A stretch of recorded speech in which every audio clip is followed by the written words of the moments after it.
사회적 거리두기 2단계의 의미는 여러분이 이미 다 아시겠지만 2주 동안 지역 감염이 50명에서 100명 사이, 150명 이상 있을 때 들어가는 단계입니다. 또는 감염 경로를 확인할 수 없는 감염자가 5% 이상일 때 발휘되는 것으로 알고 있습니다. 우리 광주에서는 어제까지 지난 8일 동안 73명이 확진되었습니다. 그래서 사회적 거리두기 2단계가 지금 발휘되었고, 그래도 50명 미만의 실내 집회는 할 수 있다고 하나 우리 교회는 공적 책임을 느끼고 사회적 거리두기에 적극 동참하여 온라인 예배로 전환하기로 결정했습니다. 앞으로 2주가 무엇보다 중요합니다. 그래서 2주 동안은 여러분 온라인 예배만 예배가 아니라 외출을 삼가해 주시고 생계와 관련되지 않는 작은 모임들은 절제해 주시는 그것이 시민으로서 그리고 그리스도인으로서 몫이라고 생각됩니다. 저는 목회하면서 우리 새숨교회 성도들이 세상에 나가서 새숨교회로 인하여 부끄럽지 않고 우리 교회가 자랑스러운 교회가 되게 해야 되겠다라는 생각으로 목회를 해오고 있습니다. 여러분이 방역에 있어서도 우리 새숨교회가 하고 있는 이 방역 수준은 그래도 교회에 비롯해서 사회에서 그래도 굉장히 높은 수준의 방역을 하고 있다고 자부심을 가져도 좋을 것 같습니다. 교회는 공적 교회입니다. 공적 교회라는 것은 하나님의 교회라는 의미이고 어느 한 개인의 교회가 아니라는 의미입니다. 그리고 개교회만이 아니라 온 우주 가운데 하나의 교회라는 것입니다. 그리고 아직은 교회되지 않은 이들도 있지만 나중에는 하나님 나라에서 만날 이들과 함께 연대할 수 있는 책임감을 가진 공동체라는 것을 의미합니다. 그래서 예수님은 빛과 소금이라고 교회를 이야기하고 있습니다. 여러분 우리 교회 방역 책임자가 누군지 아십니까? 혹시 아십니까? 네, 선진욱 전도사님인데요. 얼마나 철저하냐면요. 혼자 있을 때도 마스크 쓰고 있더라고요. 네, 그 정도니까 어찌 보면 제일 안전한 교회가 우리 교회이긴 하지만 그래도 우리는 지금 사회적 굉장한 그 위기 앞에서 책임을 다해야 할 줄 압니다. 여러분도 여러분 있는 곳에서 예배가 하나님께 영광 될 수 있기를 축복합니다. 말씀 한 구절 찾고 시작하겠습니다. 잠언 27장 12절 잠언 27장 12절 함께 읽겠습니다. 슬기로운 사람은 재앙을 보면 숨어 피하지만 어수룩한 사람은 고집을 부리고 나아가다가 화를 입는다. 성도 여러분, 지금은 재앙의 때입니다. 성경은 재앙이 닥칠 때는 피하라고 하십니다. 이것이 성경이 우리에게 주시는 지혜의 권면입니다. 마치 나는 재앙이 비껴가는 것처럼, 마치 나는 재앙과 아무 상관이 없는 것처럼 나아가는 것은 교만한 행동입니다. 그 사람도 화를 입지만 다른 사람도 화를 입힙니다. 여러분 어리석음이 무엇인지 아세요? 피해야 할 때 그때를 모르는 것이 어리석음이에요. 지혜는 오늘 말씀에 의하면 지혜는 피해야 할 때 분별하고 피하는 것 또한 지혜라고 하십니다. 여러분 코로나라고 하는 바이러스는 윤리성이 없는 존재입니다. 다시 말씀드리면 누가 걸릴지 알 수가 없는 것이라는 거예요. 일종의 재앙에 속합니다. 코로나는 남녀를 따지지 않고 노소를 따지지 않습니다. 인종도 따지지 않고 학력도 그리고 빈부도 따지지 않습니다. 착한 사람과 나쁜 사람을 따지지도 않습니다. 심각하게 말하면 믿는 사람과 믿지 않는 사람도 구분하지 않습니다. 어떻게 보면 경건하게 살아도 걸릴 수 있고 그리고 막 살아도 안 걸릴 수 있습니다. 그럼 목사님 복불복이란 말이십니까? 막 살아도 될까요? 아닙니다, 여러분. 그 말이 아니라 반드시 피할 길이 있다라는 것입니다. 여러분 코로나도 피할 길이 있죠. 여러분 비가 내립니다. 비를 피해갈 수 있는 사람 있나요? 없죠. 그러나 그 비를 피할 수 있는 방법이 있습니다. 그것이 무엇인가요? 우산도 있고 여러 가지 방법이 있지 않겠습니까? 우리가 할 수 있는 방법은 가장 확실한 방법이 무엇이냐? 이미 다 검증됐어요. 마스크입니다. 여러분이 마스크를 잘 착용하시는 것이 그리고 2주뿐만 아니라 당분간은 우리가 마스크를 아주 생활화하고 이것이 일상이 되어야 합니다. 좀 씁쓸했습니다. 예전에 물을 사 먹는 시대가 올 줄 몰랐다 했는데 이제 마스크가 일상이 되는 시대가 되었다 생각하니 씁쓸했으나 우리는 이 상황에 적응해야 하겠습니다. 왜냐하면 생존과 관계된 일이니까 여러분 모든 것을 멈추시고 하나님께 나아갈 수 있기를 바랍니다. 자, 여러분 코로나는 윤리성이 없다고 그랬어요. 답답해도 마스크를 잘 쓰고 여러분 이 시기를 잘 극복하면 여러분 하나님이 여러분을 그리고 우리를 지혜 있다 하실 것입니다. 자, 한번 따라합시다. 피할 수 있는 것은 피하라. 시작. 피할 수 있는 것은 피하십시오. 재난의 시대를 살고 있고 재앙의 시대를 살고 있는 우리 성도들에게 주시는 성경의 당부의 말씀입니다. 나는 괜찮다라는 것을 버리십시오. 성경은 피하라는 말씀도 주었어요. 부딪혀 이겨라, 승리라는 말씀도 우리에게 주셨지만 피하라는 말씀도 우리에게 주시지 않았습니까? 우리가 부딪혀야 할 문제도 있지만 한편 피해야 할 문제도 이 세상에 반드시 존재합니다. 여러분, 하나님이 일반적인 경우는 일반적으로 역사하시고요, 특별한 경우는 특별하게 역사하십니다. 성경은 분명히 우리가 불 속에 들어가도 죽지 않는 경우를 특별한 경우를 말씀하십니다. 뱀을 집어도 죽지 않겠다고 말씀하시는 특별한 경우가 있습니다. 분명히 사자굴에서도 살리시는 특별한 은혜가 있었습니다. 풀무불 가운데서도 하나님이 살리시는 특별한 은혜가 있었습니다. 그러나 여러분, 일반적인 방법으로 역사하십니다. 그래서 하나님의 은혜도 특별 은혜와 일반 은혜가 있지 않습니까? 여러분, 특별한 은혜는 특별할 때 나타나는 거예요. 일반적인 상황에서는 일반적인 하나님의 방법을 따르는 것이 맞습니다. 여러분, 코로나라는 것은요, 일반적인 방법이요, 일반적인 재앙입니다. 일반적인 재앙 앞에서 우리가 일반적인 하나님이 피하라고 하시는 재앙은 피하는 것이 믿음이라는 것입니다. 눈앞에 불이 있으면 피하라고 성경은 말하고 있습니다. 그것이 지혜예요. 눈앞에 물이 덮치면 그 물을 가지고 무엇을 하려고 하지 말고 피하라고 하는 것입니다. 이것이 재난의 시대를 살아가는 성도의 지혜로운 모습입니다. 때로는 십자가를 끝까지 지키고 믿음을 지키기 위해서 십자가를 밟지 않고 순교한 때도 있고 그럴 때도 있습니다. 그러나 태풍처럼 폭풍처럼 지나갈 일들을, 그런 문제라면 맞서지 않고 피하는 것도 지혜요. 코로나는 여러분 맞설 문제가 아닙니다. 얼마든지 피할 방법이 있습니다. 그렇다면 우리가 피할 수 있기를 주님의 이름으로 축복합니다. 오늘 많은 교회들이 이것을 착각하고 있는 거예요. 일반적인 방법을 적용해야 되는데 여기서 특별히 자기들은 지켜주는 것처럼 마스크도 쓰지 않고 한다면 그것이 무슨 의미가 있겠습니까? 성도 여러분, 오늘 우리는 한 사람의 지혜를 봅시다. 위기의 시대를, 우리처럼 위기의 시대를 살아갔으나 그 위기의 시대를 잘 극복했던 한 사람, 이삭입니다. 이삭은 우물의 사람이에요. 우물 사람. 평생 우물을 팠습니다. 근데 그의 복은 뭐냐면 파는 우물마다 물이 잘 터져 나오는 복을 받았어요.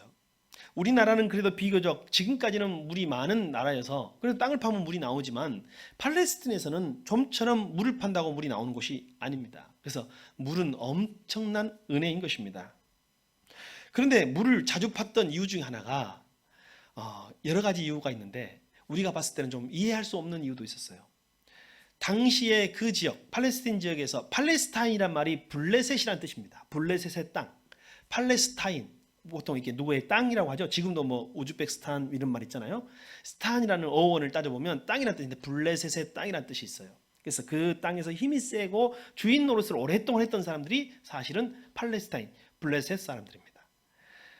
지금 아브라함과 이삭은 그 땅에서 살고 있었어요.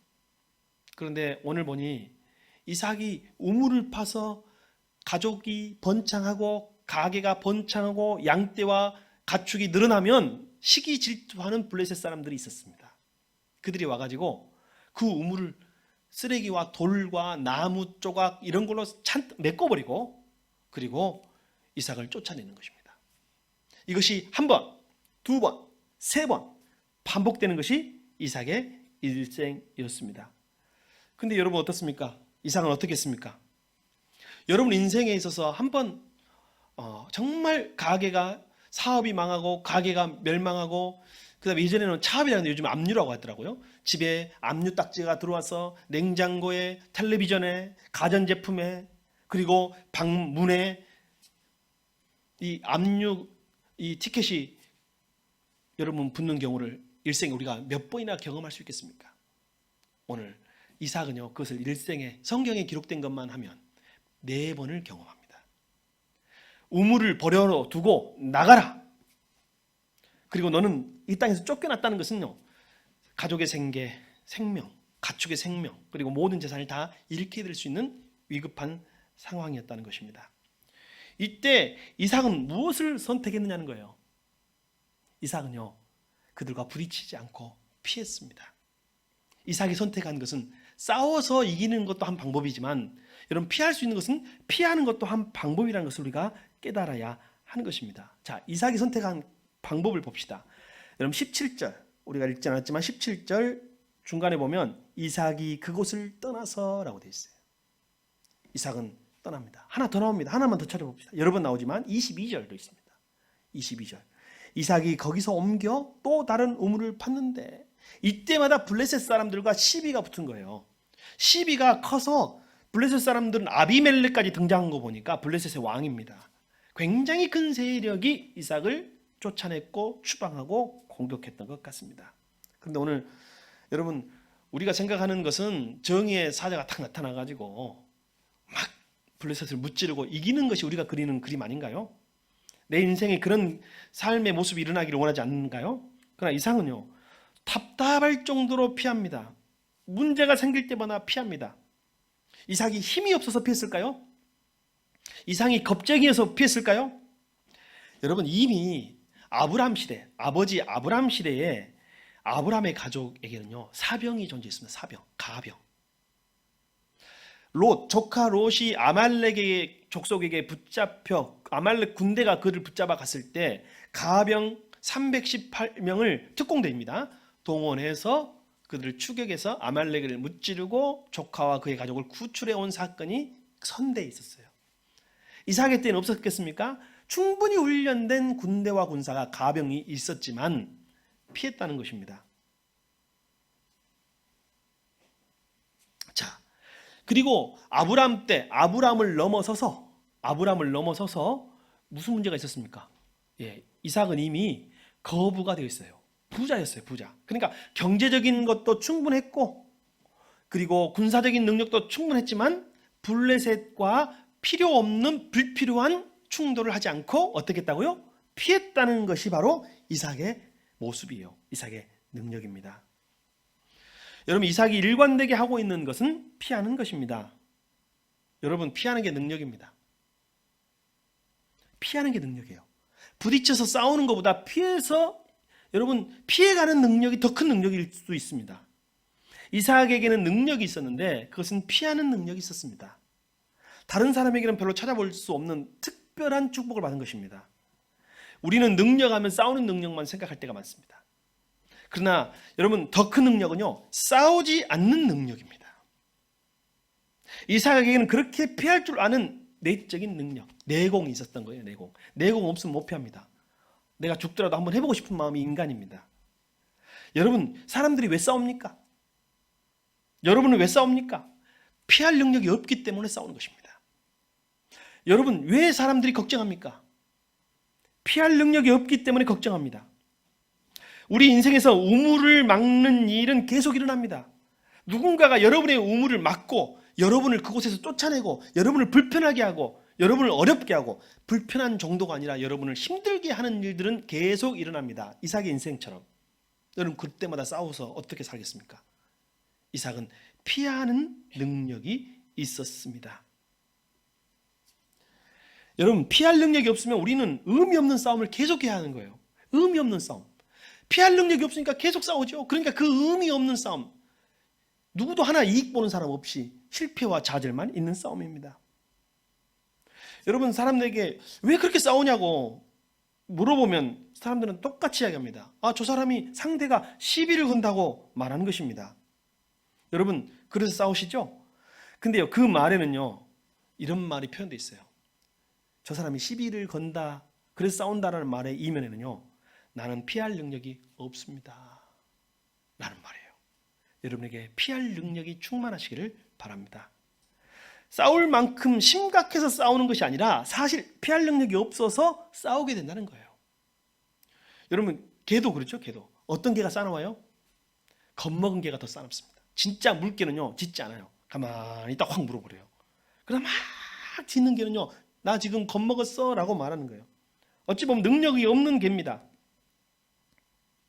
여러분, 나에게 피할 능력이 없다면 자존심도 상해 보이고 억울해 보이고 나의 내면에 피할 능력이 없다면 우리는 싸움을 하지 않을 것인가 생각해 봅니다.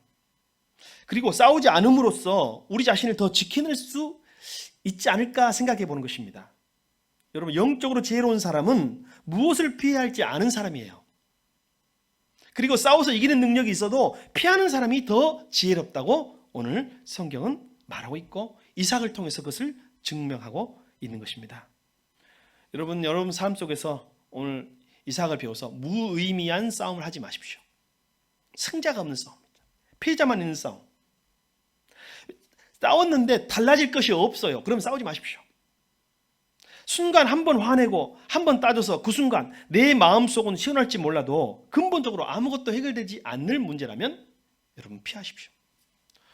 어젠가 전 국민적으로 전국적으로 국민적으로 분노를 샀던 기사가 하나 떴던 것 같습니다. 어느 한 영업하시는 우리 택시로 영업하시는 분이 구급차를 막았어요. 내한테 시비를 걸었다는 거예요. 구급차를 막고 싸움이 일어나고 환자가 있는 것을 확인하고 환자 죽어도 내가 책임진다는 말을 했다는 거죠. 왜 그래요, 여러분? 화를 못 참는 거예요. 피할 능력이 있는데도 못 피한 사람이 현대인들 가운데는 많아진 것 같습니다. 여러분, 죄는 피하는 것입니다. 죄는 싸워 이기는 게 아니에요. 죄를 싸워 이길 수 있는 사람 한 사람도 없습니다. 죄에 맞서서 이길 수 있는 사람은 없습니다. 그래서 죄에 대하여, 유혹에 대하여는 부딪히지 말고 나는 할 수 있어라는 과신하지 마십시오. 교만하지 마십시오. 죄를 이기는 유일한 방법은 그 자리를 떠나는 것입니다. 여러분, 그 자리를 떠나는 거예요. 요셉이 보디발의 아내가 무서워서 그 자리를 떠난 것이 아닙니다. 유혹 때문에, 죄 때문에 떠난 것입니다. 죄의 자리는 한시도 머물러서는 안 되겠다는 하나님의 백성의 마음, 그것 때문에 그는 그 자리를 피한 것이지, 여러분 그 여인과 싸워서 부딪혀서 이기려고 하면 이길 수 없었겠습니까? 피할 것은 피하십시오. 우리를 영적으로 깨끗하게 지키는 방법은 죄를 피하는 것입니다. 우리를 혼탁하게 하고 우리를 더럽힐 것들에 대한 지루한 싸움, 무의미한 영적인 시비들을 피하는 것입니다. 그것이 영적으로 승리하는 길입니다. 꼭 부딪혀서 싸워서만 이기는 것이 아니라는 거예요. 그것이 우리를 하나님의 사람으로 세워가는 믿음의 태도입니다. 여러분, 이삭의 능력이 어디서 나왔습니까? 이삭이 그 피하는 능력, 그리고 돌아가는 능력. 이삭도 억울하고 화가 났습니다. 그러나 그에게는 능력이 있었으니 그 능력은 피할 수 있는 능력이었습니다. 그런데 그가 그 피할 수 있는 능력이 어디로부터 왔는지 이방인의 입에서 나옵니다. 봅시다. 창세기 26장 28절 같이 읽습니다. 그들이 대답하였다. 우리는 주님께서 당신과 함께 계심을 똑똑히 보았습니다. 그래서 우리는 우리와 당신 사이에 평화조약을 맺어야 하겠다고 생각합니다. 이제 우리와 당신 사이에 언약을 맺읍시다. 그들을, 이삭을, 그 가족을 쫓아냈던 이방인들, 블레셋 백성들이 와가지고 그 원인을 아는 거예요. 이방인조차도 알게 되는 거예요. 이삭은 몰랐을까요? 이 말은 이삭의 말이 아니라 이삭에게 시비를 걸었던 이들의 말입니다. 원수의 말이고 대적자들의 말입니다. 그에게 함께 하시는 하나님이 있더라는 것을 이방인들이 보기에도 알았던 거예요. 하나님이 함께 하고 하나님이 함께 해왔고 하나님이 지금도 함께 하시고 앞으로도 함께 하심을 누구는 믿은 거예요? 이삭은 믿은 거예요. 내가 피해도, 내가 이 우물 정도야, 그냥 내가 이들에게 주어도, 내가 버리고 피해도 더 크신 하나님이 나와 함께 하신다는 믿음이 이삭에게 있었고, 그것을 하나님이 함께 하신 것을 블레셋 이방인들은 알아보았다는 것입니다. 성도 여러분, 피한다는 것은 무능력하고 소극적인 비겁한 행동이 아닙니다. 하나님을 믿는 성도가 할 수 있는 참되고 용기 있는 일입니다. 여러분에게 이삭과 같은 피하는 능력, 피할 수 있는 능력, 하나님을 의지하는 능력이 있으시기를 바랍니다. 이런 분들이 가끔 있어요. 우리도 다 그런 때를 지나왔죠. 내가 못 이길 줄 알면서도, 내가 더 손해인 줄 알면서도 덤비는, 사실 그것은 믿음이 없는 것입니다. 하나님이 함께 하신다는 믿음이 없는 거예요. 내가 무엇이라도 해보겠다는 것이죠. 내가 이 자리를 떠나도, 내가 변명하지 않고 침묵해도, 내가 화를 내지 않는다고 해도 하나님이 나를 도우시고 하나님이 일하시는 것을 믿으면 그 사람은 피할 수 있습니다. 그래서 때때로 피하지 못하는 것은 믿음이 없거나 믿지 못하기 때문입니다. 여러분, 우리가 때로는 피하는 것이 믿음의 결정일 때가 있습니다. 성경을 봅시다. 고린도전서 10장 13절입니다. 우리의 익숙한 개역 개정으로 읽겠습니다. 같이요. 사람이 감당할 시험 밖에는 너희가 당한 일이 없나니 오직 하나님은 미쁘사 너희가 감당하지 못할 시험 당함을 허락하지 아니하시고 시험 당할 쯤에 또한 피할 길을 내사 너희로 능히 감당하게 하시느니라. 하나님이요, 때로는 무슨 길을 주신다고요? 피할 길을 주신다는 거예요. 그러면 하나님이 주신 피할 길을 선택하는 것은 믿음이에요. 능력입니다. 여러분, 시험을 감당하는 길은 크게 두 가지가 있어요. 하나는 주님의 능력을 가지고 맞서서 이기는 것입니다. 우리가 아는 일반적인 한 가지 방법이죠. 그러나 오늘 성경은 한 가지를 더 말하고 있습니다. 그것은 하나님이 주시는 피할 길로 피하는 것이라는 거예요. 여러분, 이 두 가지 능력이 저와 여러분에게 다 있기를 바랍니다. 힘은 있어야 돼요, 없어야 돼요? 있어야 되죠. 우리나라 군사력이 우리나라를 지킬 수 있는 힘이 있어야 돼요, 없어야 돼요? 있어야 되죠. 그러나 우리는 전쟁을 피할 수 있으면 피할 수 있는 능력도 있어야 하는 것입니다. 우리는 전쟁이 얼마나 비참한가를 아는 민족이잖아요. 여러분, 어떻게 사랑하는 사람과 갈등을 빚어지는 그 갈등, 여러분이 사랑하는 사람하고 살면서 빚어지는 그 갈등을 어떻게 다 싸우면서 지적하면서 문제 삼으면서 다툼을 해결하면서 살 수 있겠어요? 부부가 같이 사는데 시시건건 사사건건 그냥 한 가지 모두 다 다투고 지적하고 싸우면서 어떻게 살겠어요? 때로는요, 여러분, 부부가 같이 살 때도 피하는 능력, 참는 능력, 그것이 여러분의 가정을 승리하게 합니다. 많은 경우에는 피하는 것이 더 좋은 방법일 때가 있습니다. 여러분, 세상적으로 피하라는 것이 아닙니다. 피하는 것이 상책이야라는 일반적인 세상의 논리로 여러분에게 말씀드리는 것이 아닙니다. 때론 내가 피하고 침묵할지라도 하나님을 신뢰하고 하나님의 방법을 믿고 하나님의 때를 기다리라는 것입니다. 여러분, 위기 앞에서도 하나님을 신뢰하십시오. 그리고 그 위기를 피하십시오. 그리고 하나님께 맡기십시오. 코로나 위기, 여러분, 피할 길이 있다면 피해야 합니다. 객기를 부르셔도 안 되지만 여러분, 하나님이 피할 길을 주셨으면 그 피할 길을 찾아서 우리가 조심하면서 하나님의 능력을 구하는 것도 믿음이라는 것입니다. 교회 확진자가 많이 늘었습니다. 근데 그 공통점이 뭐냐면 최소한 마스크조차도 끼지 않았다는 거예요. 오늘은 저만 지금 설교를 위해서 우리 모두 다 상관없습니다만 지금 안 하고 있습니다만 여러분, 그것은 믿음이라 할 수가 없습니다. 믿음이 무엇입니까? 여러분, 하나님은 언제든지 피할 길을 주십니다. 여러분, 애굽의 군대가 이스라엘의 뒤를 덮쳐왔어요. 싸워서 이기는 게 믿음인가요? 주님은 그들에게 피할 길을 주시는데 바닷속에 마른 땅의 길을 열어주십니다. 그리고 그들에게 그리 피하라고 하시는 거예요. 하나님은 사자굴에서도 피할 길을 주셨습니다. 그래서 다니엘과 세 친구를 사자굴에서 살리셨습니다. 여러분, 믿음이 무엇인가요? 믿음은요, 주님이 그 길을 걸어오셨다면 우리도 그 길로 걸어가는 것입니다. 나의 자존심의 길, 나의 감정의 길이 아니라 하나님이 허락하신 길, 하나님이 피할 길을 주셨으면 그 피할 길을 걸어가는 길, 그것이 저와 여러분 참 믿음인 줄 믿습니다. 싸움이 더 커지지 않게 하기 위해서 우리는 더 영적인 싸움으로 치닫지 않기 위해서 피해야 해요. 또 하나님 주신 구원의 기쁨을 오래오래 간직하기 위해서는 또 피해야 될 때가 있어요. 여러분, 피하려고 하니 자존심 상하고 부끄럽습니까? 누군가 여러분에게 능력 없다고 손가락질을 할까 봐서 여러분 기분 나쁘십니까? 여러분 자존심 없는 사람처럼 보일까 봐 두려우십니까? 여러분, 피하는 자에게 자유가 있습니다. 그리고 피하는 자에게 구원이 있습니다. 재난의 때 말입니다. 여러분 앞에 있는 재앙과 같은 숱한 문제들, 그리고 붙들고 싸워봐야 의미 없는 것들, 무의미한 것들, 그럴수록 내 마음에 문제의 찌꺼기가 계속 묻게 된다면 여러분 하나님을 신뢰하십시오. 그리고 지혜로운 자가 되어서 피하시기를 바랍니다. 여러분, 재앙 때문에 재앙이어서 망하는 것이 아니라 피하지 못해서 망하는 것입니다. 믿음의 성도는 피할 문제를 보고 또 피할 문제인 것을 분별하는 이들입니다.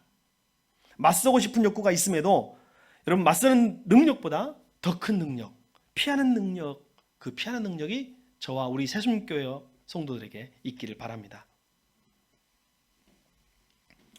만약에 이삭이 피하지 못했더라면, 그리고 그들과 충돌했더라면 어떻게 됐을까요? 이삭은 하나님이 예비하신 길로 나아갈 수 없었을 것입니다. 이삭이 우물을 내어주지 않고 나도 경제력이 있고 나도 거부야, 나도 군대가 있고 힘이 있어, 그리고 그들과 전쟁했더라면 여러분 어떤 일이 벌어졌을까요? 여러분 한번 생각해 보세요. 블레셋 사람들이 진짜 원했던 것이 우물 한 개였을까요? 그들이 원했던 것이 이삭의 우물 하나를 뺏는 것이었을까요? 만약에 그가 홧김에 나도 한 번은 한번 싸워보자 라고 그들과 싸웠더라면 여러분 부자였던 이삭이지만 그는 전 재산과 모든 가족의 생명을 잃었을 것입니다. 이삭은 더 큰 것을 본 것입니다. 우물 하나를 본 것이 아니라 더 큰 것을 본 거예요. 블레셋도 마찬가지예요. 여러분 우리가 도발한다고 하죠. 적이 도발할 때는요 더 큰 것을 놓고 이것을 보고 흥분시키는 것이에요. 블레셋 사람들이 원했던 것은 망하는 거예요. 우물 하나가 아니라 그가 아예 쫄딱 망하는 것입니다. 그래서 시비를 걸어서 전쟁할 명분을 찾으려고 여러분 도발을 한 것이라 할 수 있습니다. 이삭은 그것을 잘 알았어요. 그래서 싸우지 않으려고 했고 피했습니다. 그들이 원하는 것은 우물 하나가 아니었던 것입니다. 그래서 자신이 전부라고 자신의 그것을 잃지 않기 위해서 진흙탕에서 벗어날 수 있었던 것입니다. 여러분 작은 시비와 같은 것을 인간의 눈으로 보지 마십시오. 오늘 우물 하나의 사건으로 보면 이건 인간의 문제로 본 거예요. 그러나 하나님이 주시는 약속의 큰 축복 속에서 이삭이 바라봤기 때문에 그것을 빼앗기지 않기 위해서 이들과의 작은 시비를 피할 수 있었다는 것입니다. 육의 눈으로 보지 마십시오. 영의 눈으로 보십시오. 인간의 눈으로 보지 마십시오. 하나님의 눈으로 보십시오. 사탄은 우리에게 작은 시비거리를 던져줍니다. 그리고 시비하게 하고 우리를 혈기나게 하고 우리 싸움을 일으키는 것입니다. 그래 여러분 사탄이 자존심 상한 말 한마디를 던져주고 나를 무시한 상대방의 태도를 던져주고 사탄은 그것을 미끼로 나의 더 많은 것, 더 큰 것, 더 영원한 것을 빼앗으려고 하는 것입니다. 그런 여러분에게는 저에게는 피하는 능력이 있어야 합니다. 여러분 작은 오해로 이간질을 시키는 것이 사탄입니다. 그리고 사랑하는 사람들과 등을 돌리게 하고 반대하는 사람들이 되게 하는 거예요. 그리고 때때로는요 사탄이 던지는 그 하나를 어떤 사람이 자존심 때문에 딱 뭡니다. 그럼 때때로 공동체의 평화가 깨지는 거예요. 진짜 사탄이 원하는 것은요 그 사람의 자존심 문제가 아니라 공동체입니다. 공동체. 하나님의 교회, 가정이에요. 그리고 그 하나님의 공동체의 평화가 깨진다면 나중에는 결국 하나님의 나라가 무너지게 하는 것이 사탄의 작전이라는 거예요.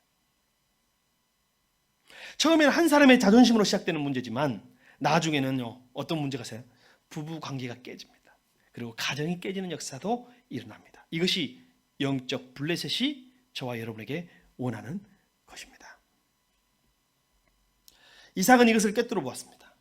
그래서 그는 싸울 능력이 있었지만 그에게 더 큰 능력인 피할 능력을 사용하여 그 자리를 피했던 것입니다.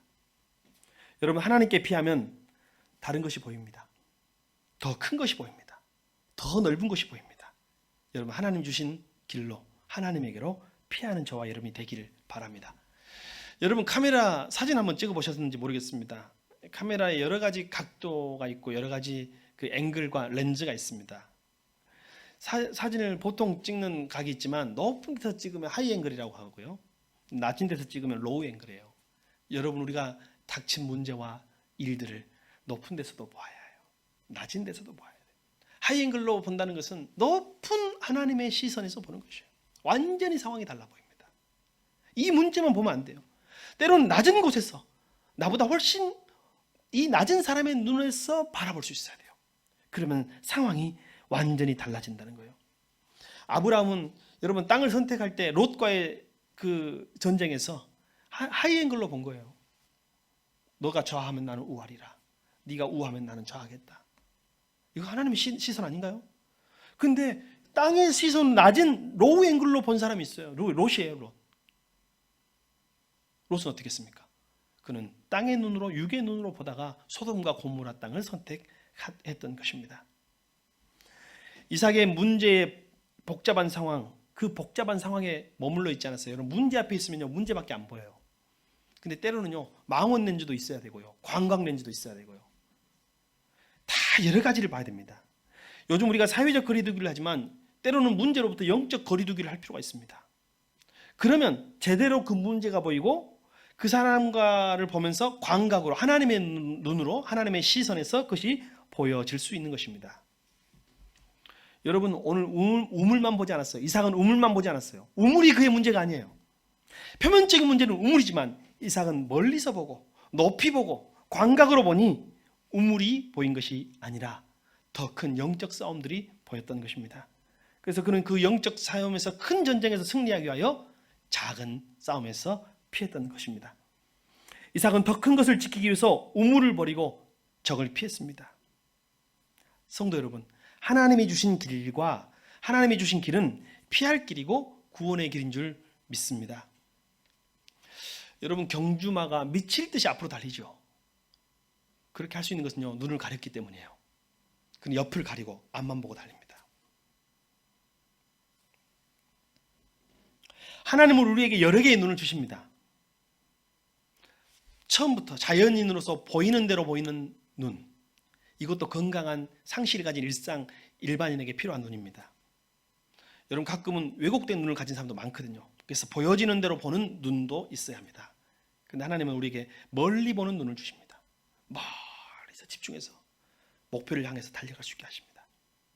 넓게 보는 눈을 주십니다. 넓게. 내가 이거 한 가지만 보지 않고 여러 가지를 한꺼번에 볼 수 있도록 하십니다.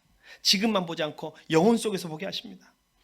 또 하나는 집중해서 볼 수 있는 좁게 보는 눈도 주십니다.